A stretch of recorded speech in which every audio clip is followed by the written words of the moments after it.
Twins left. Check zone. Check zone. All right, we're going to get Brown, 570, wide curl on 2. 4-3 stack slant strong. Open cannon, Mike Pop. Hello and welcome to In the Huddle. I'm your host, JT Thomas, broadcasting live from Saberton Station. And as you know, I've been here all season long on Wednesday here at Saberton Station. Joining me to do this wrap-up, my good friend and former Mountaineer, Markel Harris, 2005 to 2007. Markel was a quarterback here at WVU. Good to have you here, Markel. Thank you, Jason. And my good friend, new friend, Joe LaMonaco, WVU football beat writer. How you doing, Joe? I'm doing great. Glad Joy, it has been an outstanding year. And what we do here every time we get ready to crack this thing, we say, let's prepare to break the huddle. So, guys, let's get ready to do that. This show is going to be like a recap of all season long, but for the most recent game was the Motel 6 Cactus Bowl out in Arizona. Joy, I heard that you had a first-class seat, first-class arrangement to be able to watch the game. How was it? more like a first baseline seat. You know, it's a baseball stadium. We're actually in foul territory behind one of the end zones. So it's not your typical view from the press box, really. It was almost better to watch the Jumbotron when they were going away from you toward the outfield, if you will. But that game-winning touchdown, when David Sills caught that one by the near pylon, that was actually coming right at us at home plate, really. So it was something. Awesome. I tell you what, I would have loved to have been to that game, you know, as a former Mountaineer. I always get excited when we have an opportunity to play a bowl game. When you think about a bowl game, Markel, you've been a part of these bowl games. Yes. For the most part, you had the national spotlight on you for a day or so, and specifically this was 2016, January 2nd. Okay. Not a better day, you know, it couldn't have been a better day to play Mountaineer football. The funny thing about it, we played 10 o'clock at night, which made it maybe the only thing to watch in regard to football around that time. What'd you think of the game? Where'd you watch it from? I watched the game from a friend's couch. A little late one, it was a little struggle staying up to watch that one. But the game was exciting, so it was easy to stay up and make it through. I tell you, man, it is when you have an opportunity to watch a Mountaineer Bowl game or go and experience a Mountaineer Bowl game, there's just a whole lot of activity going on, lots of things going on. In fact, I would rather that we actually party after we play these games, because oftentimes you get out there, and I think back to when I played in the bowl game and we were playing in Fort Lauderdale, Florida, and it was really tough to be home and play in that bowl game and get prepared for it. In fact, we lost our bowl game.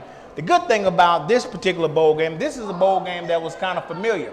It used to be the Insight Bowl. In fact, the last time we played the Insight Bowl was 1998. Missouri. We played against Missouri, which was a very, very similar game. And to me, it was almost a similar game to what we saw this past couple of weeks. The Mountaineers started off very well, I thought. I mean, we started off with 3 field goals, but yet the pace seemed to be the kind of pace that we needed to kind of get going again. I thought early on we were trying to establish the run game, and it came in spurts, but yet we lined up for field goals. What did you think about that first half? I think we left some opportunities on the table. There was definitely opportunities to punch it in. We couldn't just finish drives off. We did a good job of getting field goals, but I think the game would probably been a little different second half. We were able to convert some of the field goals into touchdowns. Now, Joy, did you think that was kind of like a filling out moment in that first half where we just came away with field goals? Yeah, I mean, it's funny, you know, you go to like the 4-minute mark in the first quarter, and they're on pace to win 48-0 with 16 Josh Lambert field goals. But I think, like you said, they were feeling it out a little bit. These are foreign opponents, you know. WVU hadn't played a Pac-12 team, Pac-10 team, whatever the prior iteration of the conference was, since 1979, the last time they actually played ASU. So these guys don't know each other. You know, it's kind of like the first time through the lineup with a pitcher. I mean, they had no clue what they were going against, just feeling each other out, like you say. You know, the funny thing about it, though, it was a foreign opponent for the most part, but very similar. I mean, Todd Graham as well was a part of WVU staff. In fact, Todd was probably here when guys like Jawan Sider, who is now the running back coach, were just kind of getting in football, as well as Damon Cogdale was also a coach. You know, Coach Graham was kind of here when we were just really getting rolling again. And the fact that they got an opportunity to play against each other, I thought was certainly outstanding. You know, Coach Gibby actually coached with Coach Todd Graham when they coached at Pitt, you know. So I guess, you know, Coach Graham probably knew, you know, somewhat what he may have been facing, but yet That part of the first half, I think, was really important for us to kind of get our footing and get going. And I thought we did pretty well. For all things equal, I thought we did pretty well that first half. Yeah, the O-line did a great job protecting against the blitz, giving Skylar time to get the ball off, get downfield. We did a better job in this game, I feel, connecting on the deep ball. I think Skylar was great. We prepared well. I think they had a good game plan going against each other.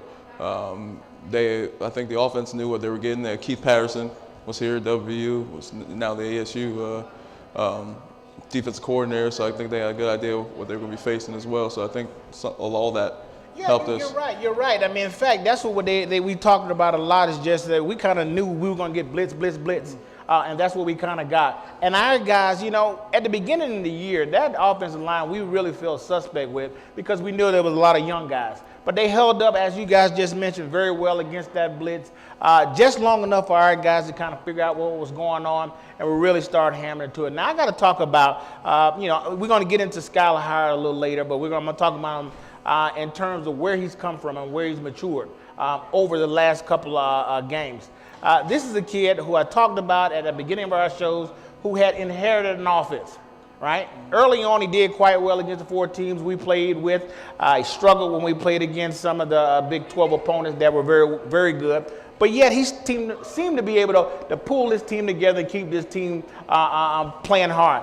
I can remember during that game, Tyler seemed to be the guy, or the catalyst, that kept his team going, kept everybody into the game, and really helped them do as well as they did. What do you think about the leadership of Skylar Howard?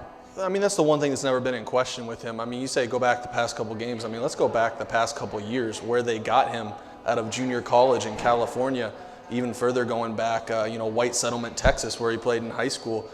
He was a kid that, was undersized, largely under-recruited, but what Shannon Dawson, and Shannon was the guy who pulled him when he was here, he was a leader. He was a guy who wouldn't give up. And I mean, say what you want about him during that midseason stretch, but I mean, he never gave up. You looked at him, he thought he was the best quarterback in college football. And I mean, he was on January 2nd. So I mean, that's the one thing that kind of never wavered with him.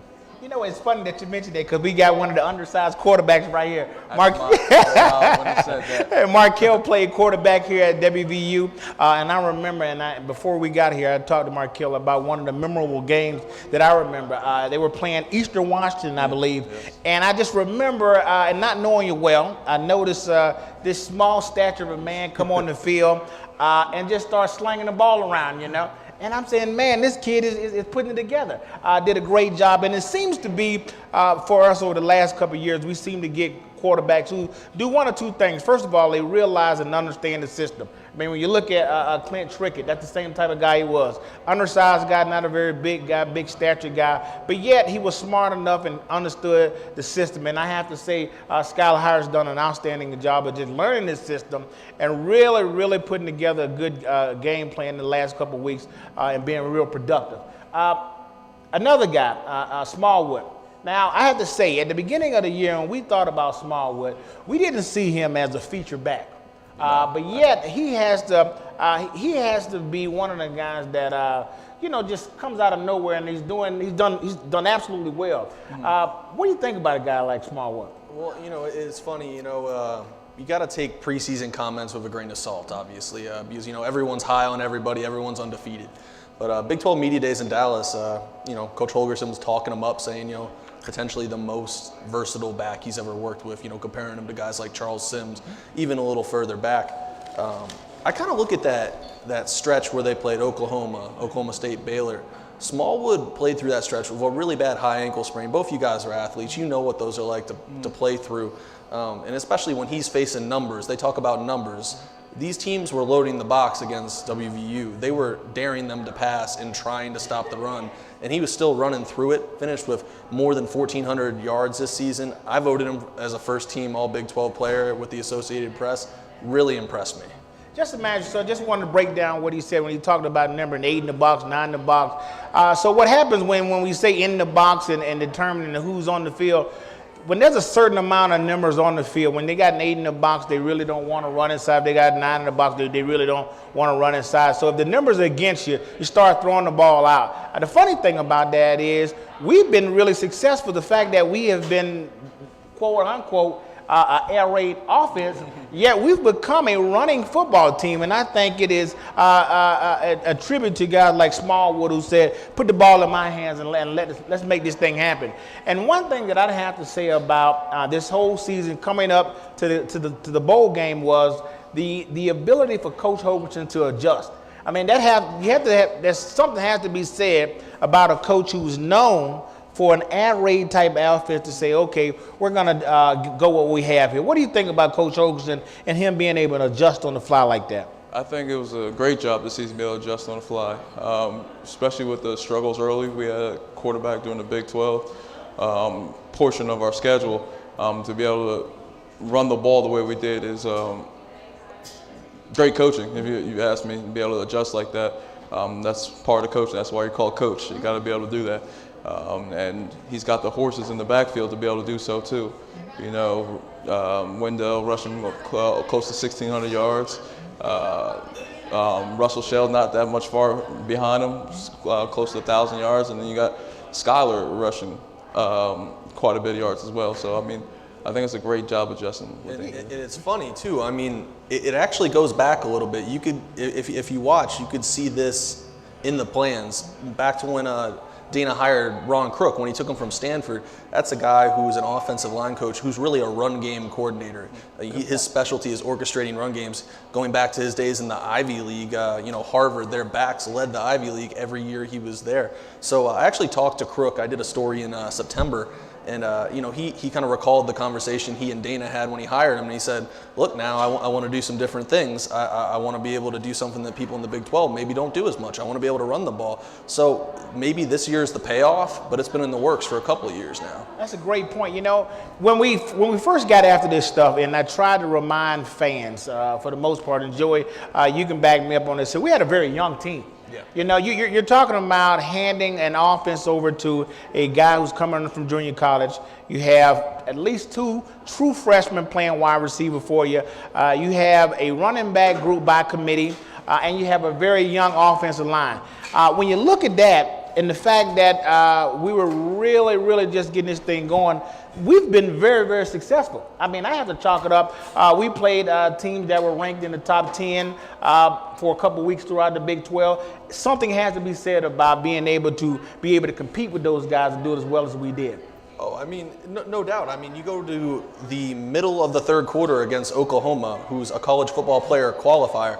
It's 27-24. WVU has the ball after forcing a fumble on a kickoff, and it could drive for the go-ahead score. So, I mean, that's how close it was, even with this young nucleus that you were referring to. So that just bodes very well for the future. I mean, I was on this show a couple of weeks ago talking about how important it was for us to stick with our coach, stick with our kids, and I have to say it paid off. I mean, the fact that our guys went and competed in the Cactus Bowl, as many people have thought that, we would have been the underdogs, but yet we went out there and we played with a whole bunch of confidence from day one. Our guys went on, and you know what the funny thing is, when we play these bowl games, oftentimes West Virginians go into these bowl games and you can almost write off what people say about us. We're going to go play football.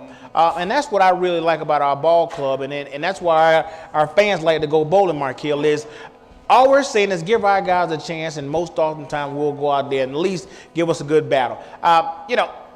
So let me talk about, I mentioned to you, one guy that I thought did quite well, and more so in the second half, is Da'Keil Shorts.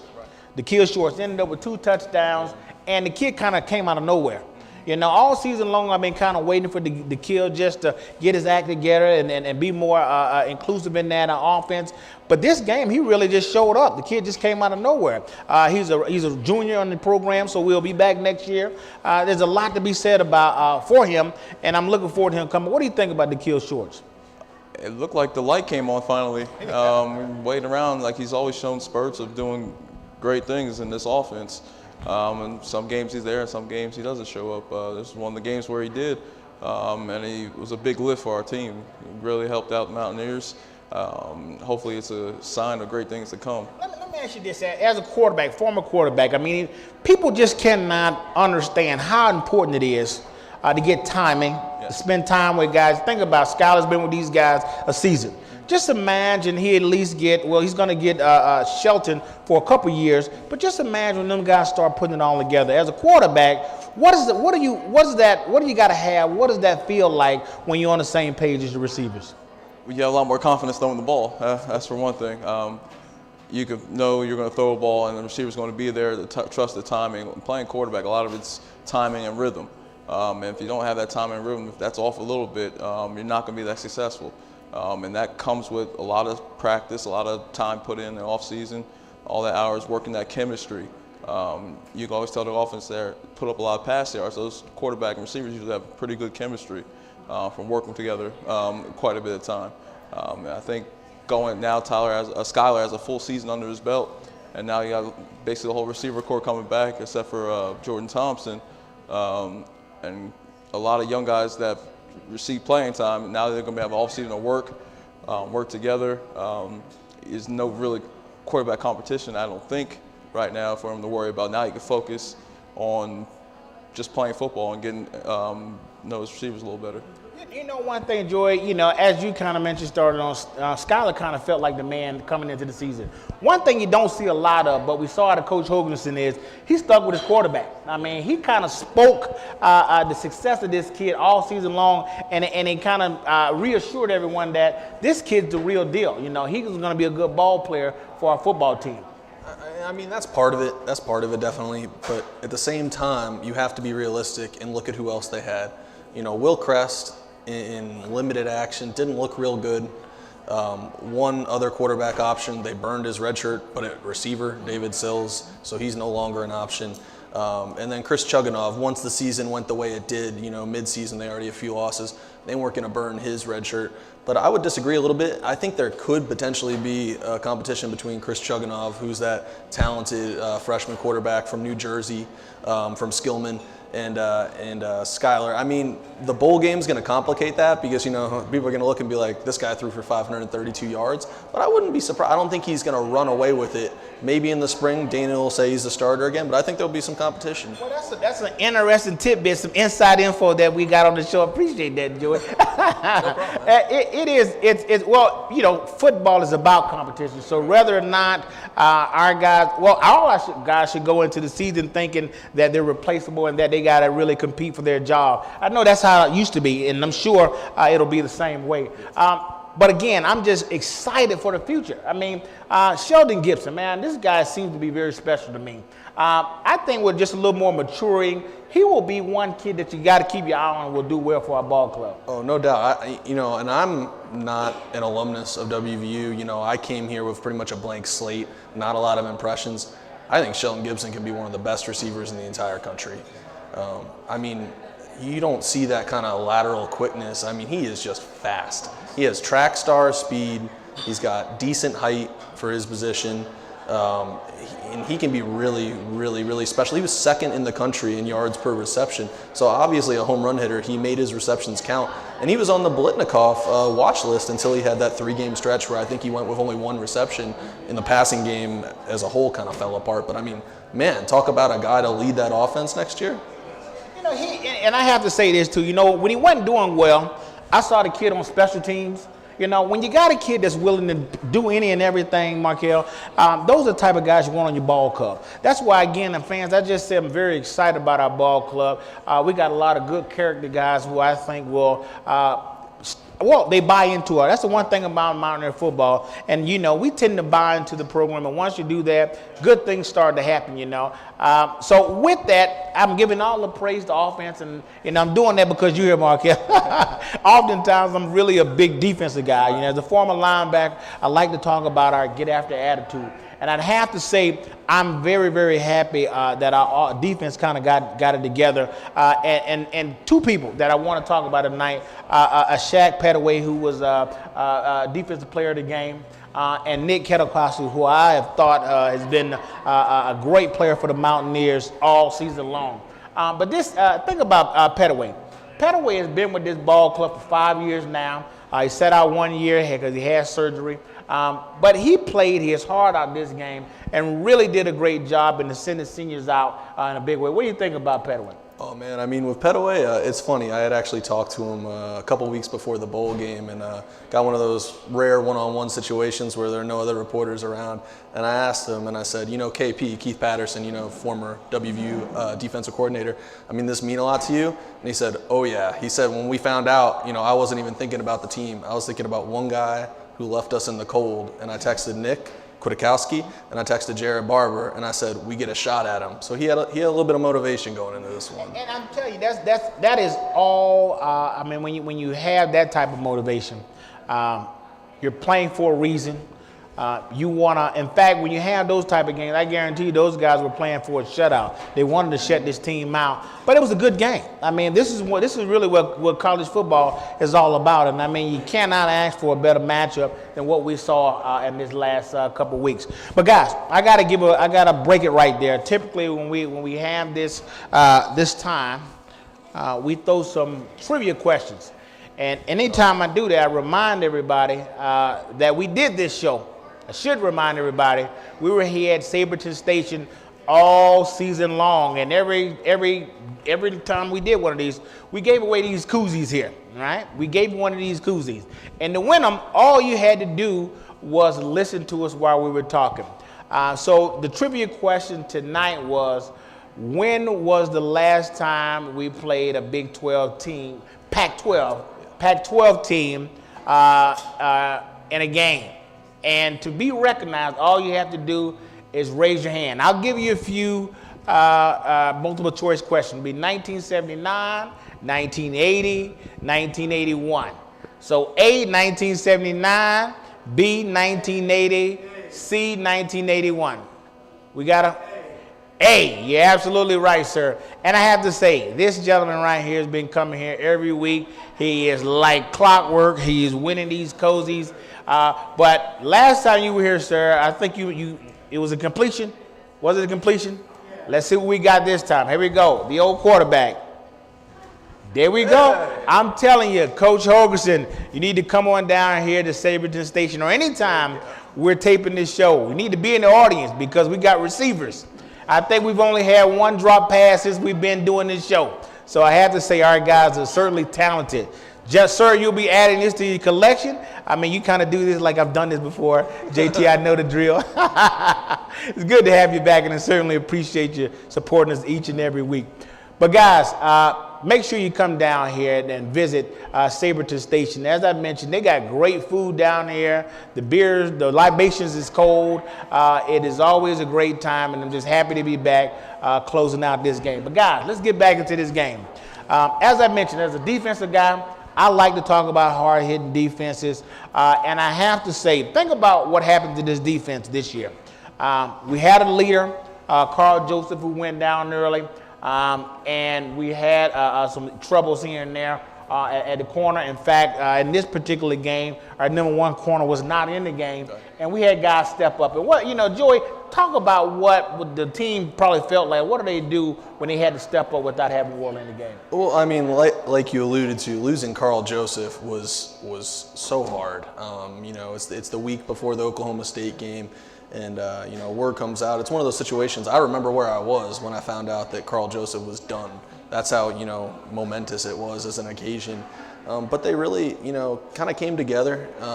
Jared Harper filled in Carl's spot. They had a couple other injuries throughout the rest of the season. Obviously, there was a drop-off. Jared Harper isn't yet the safety that Carl Joseph is. He might never be, and he kind of knows that. But they adjusted. Gibby kind of backed off the blitzes a little bit. He adjusted correspondingly, and I think some credit has to go to him for how he called the defensive game plan when Carl went down. You had some other things with this defense, too. Jeremy Tyler, Ricky Rumpf, they lost grandmothers in back-to-back weeks and missed the game to go to two separate funerals. So, they were shuffling parts really this whole year up to the end with Darryl Worley, being ineligible. And Rumpf ended up starting in his place. He got burned a little bit, but he never, gave up, and they made plays enough to bail him out. So they've been dealing with it all year. It's really a credit to the whole crew. I mean, that's one thing that we talked about early on in the show is watching these guys kind of come together. Something has to be said about, Coach Holgerson talked about early on in the season, he felt a little bit better about the situation because they had depth. You know, and when you have depth, you're able to make those type of adjustments. A couple years ago, we'd have been out the door. I mean, we would have really been called it quits because we just did not have the manpower to be able to back some of these guys up. And as you mentioned, Jared Harper, I just thought the kid came in and stepped up very well. You know, one thing about when you have that type of situation, the next man up mentality, you go on those games with nothing to lose. Now, I have to say, when you got the leadership of a Nick Ketakasi, Barber, and Petaway back there, you feel a little bit more reassured. You know, early on, Coach Big Tone and I on this show talked about having leadership on the front line. Guys like Christian Brown, who I thought had an excellent year, motivated these guys, and they went after and they got sacks and they did what they needed to do to help their defense out. Markel, what do you think about that defense and how important it was for them to come together? As far as the season or the game itself? Overall. I think it was very important. It gave our team some stability. Even when the offense was struggling, they would keep us in games. That comes from a lot of veteran leadership. You know, if you're looking going into next year, we only have 4 guys returning. You're losing a good chunk of the defense that you played a lot of football. And you're losing 3 linebackers. You're starting 3 linebackers, and that's your strong point up the middle, and Kyle Rose as well. Up the center, so right up the middle, you're losing a lot of strength of your defense. But that's what comes when you have senior leadership like that. You get a defense that comes together, play together, next guy up mentality. Next piece just comes in play. And you know, that's what spring football is going to be able to help with. You know, again, we're wrapping this up, total year deal, Cactus Bowl and all. I just want to talk it all out. In fact, that's what we're doing, talking it all out. What is, you know, when I think about when you have these bowl games, the Cactus Bowl specifically, what does that do for a team? I said this a couple years ago. What does having a bowl game does for a football team? The fact that you win a bowl game, you do well, you have national attention, certainly helps out with recruiting, and then it prepares the guys to be ready for the next year. And I have to say our defense gives us a lot to look forward to in terms of if we get the right guys in the right place, we'll do I think we'll be okay. Yeah, and you know, it's funny, you know, on face value, it's the Cactus Bowl, so maybe it doesn't mean that much, but, you know, Dana Holgerson doesn't want to be in a situation where his season ends by Shane Lyons, the athletic director, having to put out a statement that he'll be back. Shane Lyons doesn't want the football season to end by having to put out that statement. You know, no one really had a good taste in their mouth after, you know, what happened at Kansas State on December 5th, that 1-point loss, the late kickoff return. So, I mean, for WVU this season, more than maybe some other teams in that same situation, maybe more than for ASU across the field, this really mattered. You know, they wanted to get to 8 wins. That's the most the Mountaineers have ever gotten since, you know, moving to the Big 12 a few years ago. They talked about play for 8. You know, that was kind of one of their mottos the latter part of the year. So they did a lot of things, and, you know, it did mean something. It did send them into the offseason, into spring football on the right note. You know, that's a good point that you made, because we saw coaches lose their job. In fact, we saw the Iowa State coach lose their, Paul Rose lost his job in terms of almost having to win that game. You know, not that he was going to stay one way or another. Well, in fact, he lost his job before that, and they wanted to send him out the right way. But the fact that our guys really rallied, I mean, they rallied around the news that, you know, Coach Overson was going to get an extension and all that. They wanted to prove. In fact, I've seen statement after statement that this guy is a good guy for these guys, for our team, and our guys really rallied around him. You know, overall, I thought all 3 sides of our team did well in the bowl game. A couple years ago, well, 2 years ago, maybe last year, one part of our football team that we really had problems with was special teams. And I have to say, Joey, this year special team didn't hurt us, you know, and I think that's a good thing. No, I mean, they didn't at all. I mean, you know, I talked about the Kansas State game and, you know, that kickoff return, but that was the only one all year. They made it, you know, every quarter until the fourth quarter of the last game of the season. Before that burned them. The coverage was good.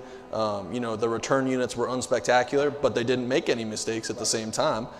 Josh Lambert, the kicker, he was battling through a case of mono. He was battling through a hip injury.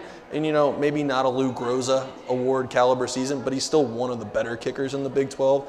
Nick O'Toole was the best punter. He was first team all Big 12 as a punter. So special teams, you know, they were great, really. There's no other way to put it. Right. So again, we're just doing. People may think, we on this show we talk about having the freedom to say what we want, right? He gets paid, we don't. So, so we can say what we want. We feel like there's just been this feeling of having to be better, right? Having to be better in all phases of the game, and I think we've done that. Earlier this year, we talked about having to be better, to be a better Mountaineer team. Expectations from players. We talked about, for me, I had some reservations in terms about the switch between Barber and Nick in their positions. I like Nick on the inside. In fact, I still like him on the inside. He actually played all three positions. I thought that was a smart move to keep him in the inside, but yet we played him on the outside. So we had some reservations, and I feel like I mentioned something about Barber. He wasn't doing something one particular game. And I had to say, I forget what game it was, but he ended up scoring a touchdown off of you remember what game that was? I believe that was the Texas game. The Texas game was like, scoop and score. Yeah, let's scoop and score. Yeah. I made one comment about the kid, and he shuts me up the next weekend. Next weekend, like, bro, JT, I've been watching your show. He shuts me up and does an outstanding job. But again, I'm excited about these guys. I'm excited about our football team. In fact, I'm invested in our football team, and really don't. I'll be honest with you, really don't care who coaches them. I'm excited that they fight for this state. And then again, I've said this week in and week out. Markel, as a former Mountaineers, we really care about our state.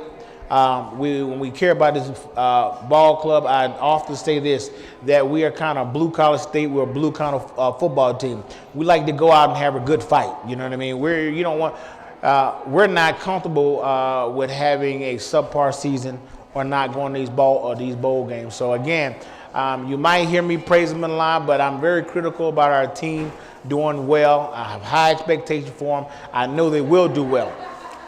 Guys, it's that time again where we ask you trivia questions. I want to remind you, you get one of these cozies, and this is a really easy question. Really easy question. If you have been watching, I simply want to know what was the score of the Cactus Bowl. The last game we played, the score. I saw a hand up over there. 43-42. Oh, okay. What was it? 43-42. 43-42. Absolutely right. I wanted to double check that. Sir, you get one of these cozies. And now here's the test, though. Here's the test. You got to catch the pass. Oh! You must have played tight end, didn't you? It was the lights. I know it was the lights. Thank you for coming out. Thank you for coming out. It's certainly a pleasure to have everybody here. We're going to keep on giving these questions out, trivia questions. But I want to remind you, we were here all season long at Saberton Station. We've had a great time. This has been a great season for us, and I certainly it's been a pleasure for me to be the host of this show. I've been here with a great crew of guys, and we're going to get right back into it. This is what we do. I mean, this show is really about giving you guys perspective as former players, and as Joey as a beat writer, I mean, he gives us this inside scoop. We may have to have him back more often because he knows a little something. But guys, thank you very much. Appreciate it. I have to say, man, this is really, when we think about this football team and where we're going, Joy, follow me on this. There's an expectation for our program. We're in the Big 12 now. There's an expectation for us to win. We got to do better on every phase of our football program in terms of recruitment, coaching staff, and all that. Going into next year, what are some of the biggest challenges you think we have moving forward? And it's funny, you mentioned that expectation. And it's really an expectation, but the challenge is really great. If you think about West Virginia as a member of the Big 12, just geographically, where we are here, we're closer to the East Coast than we are to anything else. You can't recruit Texas. Dana Holgerson's someone who's used to recruiting Texas. He used to be at Texas Tech. He used to be at Houston. He knows that area really well. But he learned in his first couple of years here, he can't recruit Texas. So he has to, and me and some of the other beat writers and, other, cities have talked about it sometimes. West Virginia is probably the third hardest job in the Big 12 behind only both of the Kansases are probably harder, Kansas State and Kansas. So whoever is the coach of the Mountaineers now with the league they play in, they have to recruit creatively in Pennsylvania, Ohio. You know, Dana, because of Damon Cogdale's background, because of Sider's background, they're able to go into Florida very effectively. But they have to be really creative. And I think the challenge of Dana Holgerson's tenure, the challenge of these seniors that just graduated, was escorting WVU from the Big East to the Big 12. They were kind of that group, the guinea pigs, if you will. And you know, you got to view this. You know, 7-6 last year, 8-5 this year. The transitions on the upswing, it might be gradual, it might be slow, but that's the biggest challenge, is just a geographical one. You know, and that's really, you know, I again, on this show we've talked about this numerous times. I talked about the coach for TCU, right, and his progression into the Big 12 and how well they've done in the Big 12, right? Before they became Big 12, they played small ball for the most part, Mid-America type, Mountain West ball, and they won a few championships in that league. And then they transitioned over to the Big 12. The difference with that program in my mind is this. That coach had been with them for 15 years. Consistency, right? Consistency. They built that program up into a program that is now competing at the very top level of the Big 12. And I think that's going to be really important for our Mountaineer program, is to find our footing in terms of consistency. As we've seen, Coach Holgerson has built the program and has been able to get at least a class of his seniors through the program. Markel, what do you think moving forward will be some of the challenges for our football program from a former player's perspective? Just competing in the Big 12. People don't realize how taxing it is to travel across the country and get yourself up. And a lot of our games are at noon. Get yourself up early to play a game, and then travel back again and decompress from a game. It is difficult. So I think to continue competing at the level the Big 12 football is, and every team in the Big 12 is getting better and better. The conference itself is rising as far as competing on the national level, being more in the national conversation. So it's going to be a challenge for us to continue to grow with the conference. We got to continue, players got to continue to get better, continue to recruit well, and continue to perform and produce. Start winning some of these close games that we've let slip by.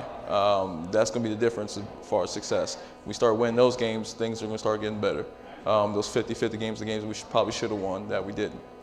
You know, going into the season, I said middle of the pack. Beyond, you know, I try to be brutally honest. I felt like because we were so young, we were a middle of the pack team. But if you think about it, and you think about people who have Big 8, Big 12 type of ties, Oklahoma Oklahoma State, they're going to be good programs, right? Baylor for the most part and TCU. Right, you know. So Baylor and TCU in the last couple of years have done well, right? But they weren't a perennial Big 12 caliber team a couple years ago. So when I look at it and I think, okay, as you mentioned, Kansas State, and I thought they did pretty well over the last couple of years. When you don't want to find yourself in that middle tier, I see ourselves becoming potentially, with the right recruitment and the right commitment to the program, Oklahoma State. I think we're very similar in terms of the ability to Oklahoma State, right? So that just, to me, investment of time, resources, and people, and to be able to get the right recruitment, we find ourselves in the next 4 to 5 years being able to compete much better in the Big 12. I'll say that with the insurance, I feel like we can compete much better once we get a steady flow and tap into states who have got a good football, like you mentioned, PA in the state of Florida. Certainly more vested in the state of Florida. Guys want to play big time football. Being able to play in the Power 12, Power 5 conferences, I think Joey helps us out a lot. You know? I mean, there's no doubt. I mean, West Virginia's, an alluring destination for a college football player. They can go into, these states, like I mentioned, like a Florida, like an Ohio, like a Pennsylvania, and people want to come to WVU. But I think there's an important aspect beyond the recruiting, beyond simply winning close games, which I think, a preponderance of fans would agree. You got to win those close games. But beyond that, I mean, there's an arms race. College football is kind of like a Cold War. You gotta keep building it up. And one thing that struck me when I went down for the Baylor game, McLean Stadium's beautiful. They had a line for recruits, recruit entrance, just like every stadium has. And I thought, if a kid's standing in that line, 18-year-old kid standing in that line, why would he ever want to go anywhere else? Because that's how beautiful, how sterling those facilities were. They looked like, an architectural conceptual drawing, like a blueprint or something, but like a blueprint in real life. And I think WVU, they have to stay committed to upgrading that. And it's not easy in Morgantown. You have to work push cars around a neighborhood. But you got to do what you can. I mean, and they're making an effort. Those practice fields they're building, they're widening the concourse. Didn't look very good this year, but it's under construction. So, I mean, I think that's a big part of it is if you want to get these guys, it's an arms race. Speaking of that, being a coach, being a coach now, I understand that. The kids now, back when I was playing, even 8-9 years ago, it was more about like prestige of the program, how you're playing and everything. Now it's, are you guys Nike or Adidas? What are you wearing? It's kids care about different things now, more material than anything else. So you gotta, like you said, it's a race. It's an arms race. You gotta continue to build your program, build up stadiums. And you want to see what kind of weight room you got. What kind of players lounge you have. You got the latest game system in there for them to play. All that stuff it matters in recruiting. So that could also contributes to the success of recruiting. It's those little things that you got to put money back into the program to continue to get those top recruits in order for your program to be successful. And I was the opposite. All I wanted to know was how many times you gonna be playing on TV, right? I wanted my family back home to be able to see me play on TV, and I think in playing in the Big 12, we're good there. When you think about how many guys we've sent in the NFL in the last 3 years, we've sent at least 3 top one first round picks. When you have that type of consistency and sending guys to the NFL, we actually send more guys to the NFL now than more frequently than any other time that I remember in Mountaineer history. I mean, we're sending guys to the NFL left and right. That has to do something for our program. I think our program is a safe destination. It's an opportunity, a place full of opportunities. So hopefully we get kids in here who want to be the next Tavon Austin, who want to be the next Kevin White, who want to be the next Geno Smith. If we got kids out there who are interested in something like that, West Virginia has to be one of the best options, in my opinion. Certainly partial to that, right? I'm partial to my own opinion. But again, guys, it is really something special to be a part of what we're building, because I think that's what we're doing. We're building a better program than we've had in the past. I think this is just the first step. Going into 2016 with the win underneath our belt, it just gives us an opportunity to go after those kids, recruit them, get them here, get them in playing position. And due to the fact that we're going to have some turnover now, we're losing a lot of guys on defense, kids are going to be able to play right away. Again, I don't know if it's a good thing or a bad thing. I'm kind of more into the redshirt year. I think it's always safe to give a guy at least 1 year to get his feet under the belt. But what do you think about moving forward in the next year or so? As I mentioned, we're going to have this turnover. Who are some of the guys moving in the next year that has to step up to make our defense or offense a better ball club? Well, I think 2 on defense that need to step up right away would probably be Al-Rashid Benton and Xavier Preston. Absolutely. Those 2 need to step up right away and fill the roles that Barber and Kwiatkowski and Petaway are leaving. I think those 2 guys need to do that right away. Christian Brown needs to continue to play consistent. Noble, I can't pronounce his last name. Nwachukwu. I don't want to mess it up, but he played really well down the stretch, and I think he needs to continue to grow his level of play the way he's played down the stretch. And that right there is like good nucleus right up front. You got Drayvon Henry coming back.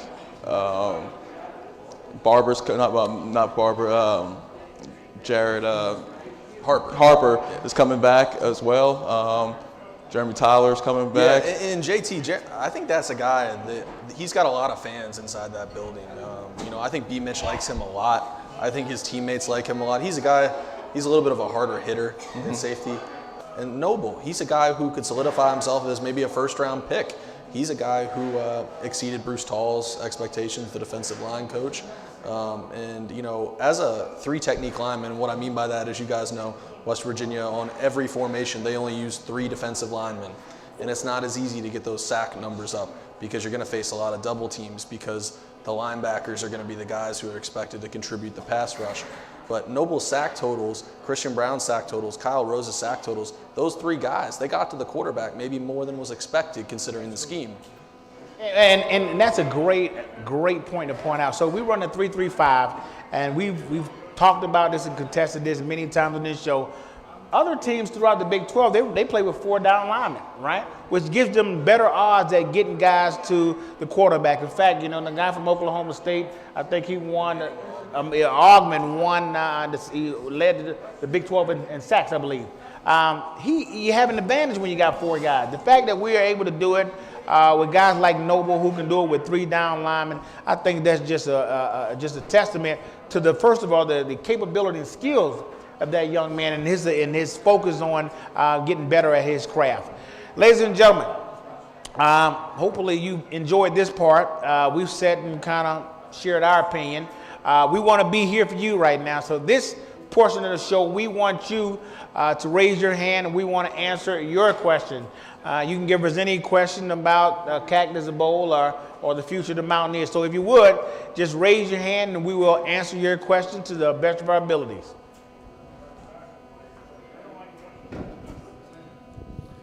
During the final interview, they asked Dana Holgerson if he had confidence in Skylar Howard. What do you think? I'll let you start. I think during the middle of the season, his confidence might have wavered a little bit, as any coach would. You know, you rest your hat on a quarterback, you know, and Dana being a quarterback guy, that's representing him. I think his confidence probably did waver a little bit. I think the bowl game, Skylar showed everybody what he is capable of and what you hope to see as a coach when you recruit a kid. But I think he'll have some competition. Chugginoff is a pretty good quarterback coming out of New Jersey. I'm a little partial to him, being a New Jersey quarterback myself. But I think as a coach, you have to give the quarterback does have to know that you have confidence in him. Speaking from the position itself, knowing your coach believes in you, gives you a little bit a more oomph to make the plays you need to make. So, of course, Dana's going to come out and say that he has confidence as a quarterback. He can't show waver to the media public because nowadays, social media, every little thing you say is going to be everywhere. So, I don't think he's going to let his confidence waver in the media.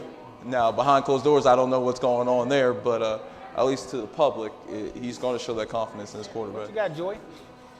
I mean, I think I actually asked that question, so I feel kind of embarrassed. I said something like, did Skylar need this, Dana?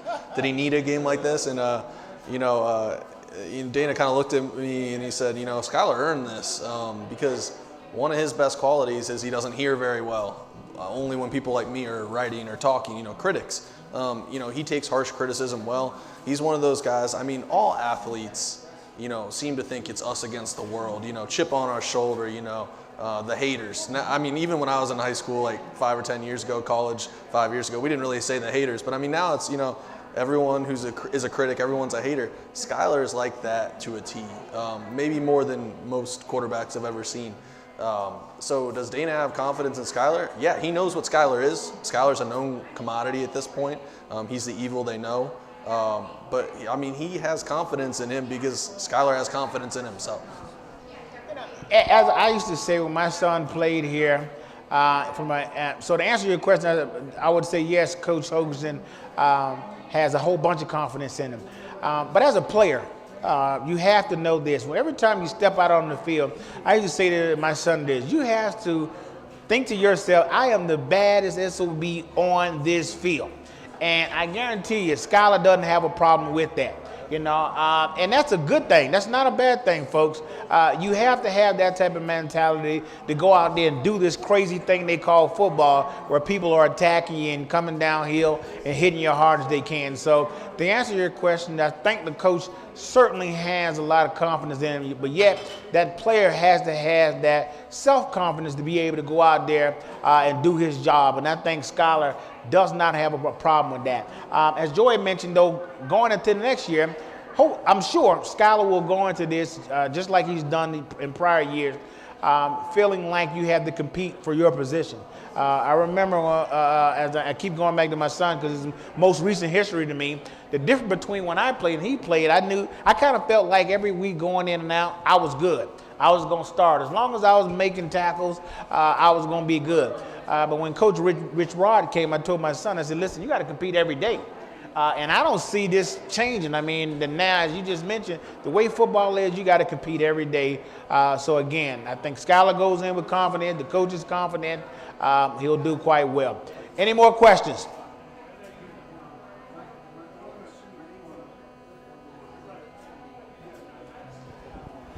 Sills, is he going to be a quarterback or a receiver?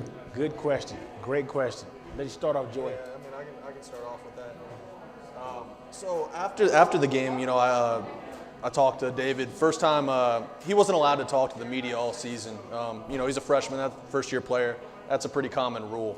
But they had open locker room after the game for 20 minutes. So he was the first guy I actually tracked down after the game, just because I was so curious. This is a guy who, from a very young age, from middle school, was heralded as a quarterback, got that offer from USC, from Lane Kiffin as a quarterback in 7th grade. And then all of a sudden, at Baylor, you see him warming up with the wide receivers. Boom, his red shirt's gone. Boom, he's catching a touchdown for 30 yards in that Baylor game, and the rest is kind of his season. And he was really non-committal after the game. He said, we'll see. We'll see what happens. You can tell, he hasn't given up on playing quarterback because that's a childhood dream, and he's not going to let that go after, 3 months of football.